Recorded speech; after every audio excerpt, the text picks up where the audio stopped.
కామబంధనమే వేదం చెప్పుతూ నాయనలారా, ఈ ప్రసక్తి మహర్షులంతా మోక్షము పొందాలి అనుచున్నటువంటి వారికి నేను చెప్పే ఉపన్యాసాలు, ముక్తి కావాలి అనుకున్నటువంటి వారికి ఇవి రుచిగా ఉంటాయి, ఇవి ఆనందంగా ఉంటాయి, ఆచరణాత్మకంగా ఉంటాయి.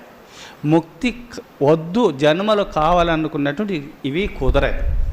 అందుకోసమే వేదవ్యాస మహర్షుల వారు మీరు ముక్తి పొందాలనుకుంటే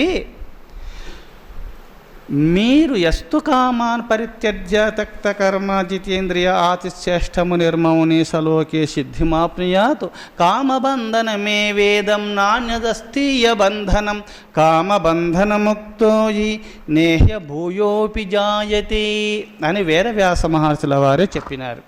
నాయనలారా, మీరు కామాన్ని జయించి మీరు కోరికలు జయించినారనుకో, ఋగ్వేదము, యజుర్వేదము, సామవేదము, అథర్వణ వేదాలు 4 వేదాలు చదవవలసిన అవసరం లేదు. ఈ మనసును జయిస్తే చాలు, 4 వేదముల యొక్క సారాంశము నీ హృదయ పద్మంలో ఆవిర్భవిస్తుంది జ్ఞాన సంపద. చూసారా, మీరు జ్ఞానులు కావాలంటే మానసాది ఇంద్రియములు సమస్త కామములు జయించినప్పుడే మీరు బ్రహ్మజ్ఞానులు అవుతారు.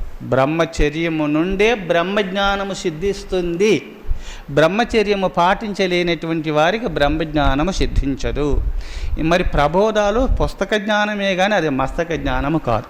పుస్తకాలు చదివి ఏదో 4 ప్రబోధాలు చేసినంత మాత్రమున వారికి మోక్షము ప్రాప్తిస్తుందన్నమాట కల్లా.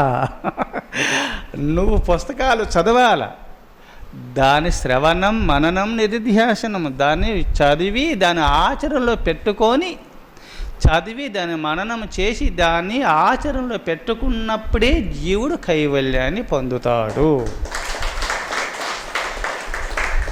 ఎవరైతే ఈ కామబంధము నుండి విముక్తులైనటువంటి వారు, సంపూర్ణంగా కామాన్ని జయించినటువంటి వారికి నాణ్యదస్తీయ బంధనం, కామబంధము నుండి విముక్తులైనటువంటి వారికి ఈ భూలోకంలో బంధాలే ఉండే అన్నాడు వేదవ్యాస మహర్షుల వారు. చూశారా, ఇంకా బంధాలు లేవు వాళ్ళకు. అంటే అన్ని బంధాలు తొలగిపోతాయి, అనగా పుట్టడం చావడం అనే బంధం కూడా తొలగిపోతుంది. సమస్త జ్ఞానము ప్రాప్తిస్తుంది, వాళ్ళ కైవల్యాన్ని పొందుతారు, ఇంకా జన్మ ఉండదు. కామబంధం నుండి విముక్తులైనటువంటి వారికి ఇంకా పుట్టుక అనేది ఉండదు, అన్ని బంధం నుండి విముక్తులైపోతారు. నాయనలారా, మీరు వేసిన ప్రశ్నకు నేను సమాధానము చెప్పుచున్నాను.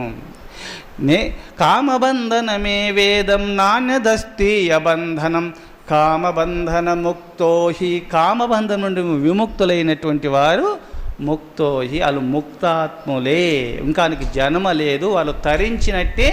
కామబంధం నుండి విముక్తులైనటువంటి వారు బ్రహ్మచర్యము సిద్ధించినటువంటి వారికి బ్రహ్మజ్ఞానము సిద్ధిస్తుంది.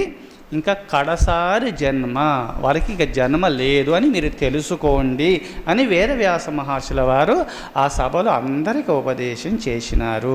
అందరూ పాటించవలసినటువంటి మోక్షము కావాలనుకున్నటువంటి పుణ్యపురుషులు అందరూ కూడా ఇట్టి వ్రతాన్ని పూనవలసిందే.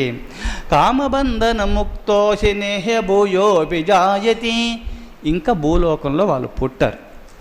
అందుకోసమే ఇది వేదవ్యాస మహర్షుల వారు శిష్యకోటికి ఉపదేశించినటువంటిది.